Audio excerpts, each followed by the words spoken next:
Mana uryapti yurakchasi. Ko'ryapsizlar-a? Istanbul eko markazimizga Toshkent viloyatidan 5 yillik ikkilamchi bepushtlik bilan bemorimiz murojaat qilib keluvdilar. Tekshirganimizda xo'jayinlarning urug'larida jiddiy muammolar hamda o'zlarida tuxumdon zaxirasining pasayish belgilari bor edi. Juda ham ko'p davolanishlardan keyin 5 yil davomida bormagan joylari qolmagan. Toshkent viloyatining hamma joydagi, demak, shifokorlarga murojaat qilganlar. Afsuski, rezultat bo'lmagan. Bizning klinikamizga kelganlarida biz bepushtlik muammosining sababini aniqladik. Uni bartaraf qilish uchun davolash choralarini ham ayolga ham xo'jayinlarga qilganimizdan keyin bemorimiz homilador bo'luvdilar. Ushbu homilani hozir sizlar bilan birgalikda ko'ramiz. Mana bachadonning ichida mana o'sha homila.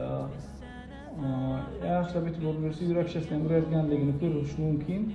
Alloh mahkamidan bersin. Mana uryapti yurakchasi. Ko'ryapsizlar-a? Xudo xohlasa nasib bo'lsa bir haftalardan keyin o'sha yurakchasini apparatda eshitib ko'rsak bo'ladi. Hozir muddatini o'lchab ko'ramiz. Eson-omon qo'lingizga sog'lom farzandni olib olish nasib etsin. Alloh mahkamidan sizga bersin. Salomat bo'ling.